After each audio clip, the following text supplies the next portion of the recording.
Assalamualaikum warahmatullahi wabarakatuh.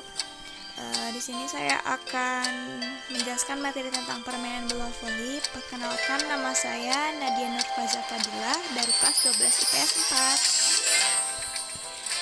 4. Oke, hari ini kita akan membahas secara besarnya itu tentang pola penyerangan bola voli, pola pertahanan bola voli.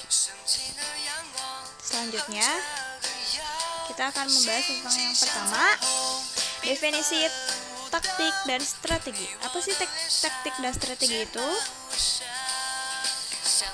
Pertama, taktik adalah tahap-tahap atau langkah-langkah tertentu yang dipakai untuk melaksanakan strategi. Jika manajemen sudah merumuskan tujuan dan strateginya, maka ia berada dalam posisi untuk menentukan taktik. Ini secara umumnya. Yang kedua, taktik secara tentang bola voli. Taktik adalah sesuatu siasat dipergunakan dalam pertandingan bola voli untuk mencari kemenangan secara sportif. Bentuk taktik penyerangan dan pertahanan yang mencakup pengertian taktik individual, taktik kelompok, serta taktik tim harus dimainkan dalam pertandingan. Yang kedua, kita akan membahas tentang strategi. Strategi adalah suatu rencana diutamakan untuk mencapai tujuan perusahaan. Beberapa perusahaan mungkin mempunyai tujuan yang sama, tetapi strategi yang dipakai untuk mencapai tujuan tersebut dapat berbeda. Strategi dibuat berdasarkan suatu tujuan. Strategi dalam bola voli adalah strategi yang diperlukan dalam suatu pertandingan untuk memperoleh kemenangan yang sportif. Selanjutnya, part kedua, kita akan membahas tentang peraturan dan formasi permainan bola. Sebenarnya peraturan itu sangat banyak tentang bola voli, cuma saya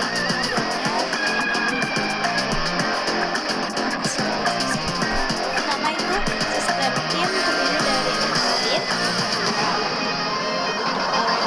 Setiap pertandingan dimainkan sebanyak 3 babak. Yang ketiga, setiap tim hanya memainkan bola sebanyak 3 kali.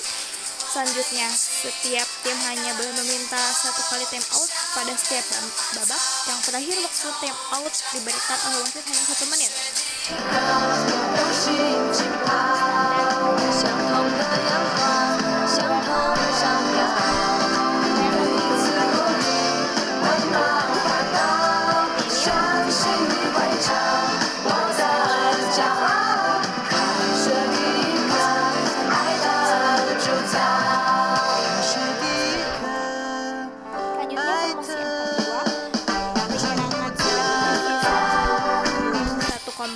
1, 2, 4, dan 5. Pengumpulan 3 dan 6. Yang dimaksud dengan formasi kedua adalah pada tim tersebut terdapat 4 orang pemain yang akan berperan sebagai spiker dan orang lainnya akan berperan sebagai setter. Yang selanjutnya, formasi 5-1, sistem 5SM 1-0. Nah, pada formasi ini tuh hanya ada 1 pemain yang akan bertindak sebagai setter. Tim tersebut akan memiliki 2 orang pemain yang akan berperan sebagai spiker, sedangkan ketika setter berada di barisan belakang, maka tim tersebut akan memiliki 2 orang pemain yang akan berperan sebagai spiker. Lebih jelasnya ada di samping, ada gambarnya. Nah, yang keempat ini ada formasi 6-2. Pada formasi 6-2 ini, pemain depan berperan sebagai spiker. Perbedaannya, berperan sebagai setter pada formasi 6-2 ini adalah pemain yang berada dalam barisan belakang. Pemain belakang akan masuk pada depan untuk menjadi setter. Lebih jelasnya ada gambarnya di samping. Oke, selanjutnya, bentuk pola penyerangan. Nah, ini sebelum ke materinya, mari kita lihat gambar dulu. Nah, berbagai macam pola penyerangan saat ini sudah sangat bervariasi. Macam-macam sistem penyerangan tersebut antara lain yaitu sistem 4SM 2 usul atau 4 center to set over. Yang kedua, sistem 4SM 1U, 4 center 1 set over 1 universal. Yang ketiga, sistem penyerang 5SM 1U atau 5 center 1 set over. Nah, biasanya bahas kita membahas pertama kan tadi sistem itu terdiri dari 4 penyerang utama dan juga pemain sebagai penyerang. Pada sistem ini biasanya pemain pengumpan juga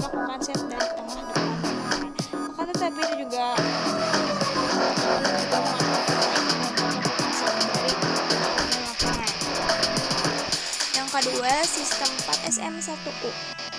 Pada sistem ini menempatkan 4 penyerang utama, 1 pemain depan dan 1 pemain sebagai penyerang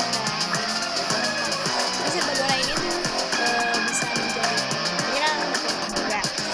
Pada sistem ini diharapkan penyerang lebih efektif dan nah, selanjutnya ada sistem penyerang. Pada sistem ini menempatkan 5 penyerang utama dan 1 posisi pemainnya tuh FU harus bersilang dengan SM5, selalu S udah posisi di depan atau 34, SM1 dan juga SM2. Pada posisi salah satunya yang dapat diandalkan dalam penyerang. Oke, yang selanjutnya bahasanya gitu, pola pertahanan. Nah, yang pertama kita bahas sistem 1:3 atau blok 1 pemain. Bola pertahanan bola voli yang pertama ialah 1:3/2 atau blok 1 pemain. Pola permainan bola voli ini ialah 1 pemain bertugas sebagai pemain blok, kemudian 3 pemain sebagai pertahanan daerah tangan belakang. Sistem pertahanan ini berguna menghadang bola jatuh dari net lawan, smash lemah, ding dan closing serangan bawah. Yang kedua ada sistem 2-2-2 atau blok 2 pemain. Pola pertahanan bola voli selanjutnya ialah 2-2-2 atau blok 2 pemain. Pola permainan bola voli ini maksudnya ialah 2 pemain bertugas sebagai pemain blok, kemudian 2 pemain sebagai pertahanan daerah tengah dan 2 sebagai pertahanan belakang. Nah, ini ya. Ini sistemnya adalah sistem 3-1-2 blok 3 pemain. Pola pertahanan bola voli selanjutnya ialah 3-1-2 atau blok 3 pemain. Pola pemain bola ini maksudnya 3 pemain bertugas sebagai pemain blok, 1 pemain sebagai pertahanan daerah tengah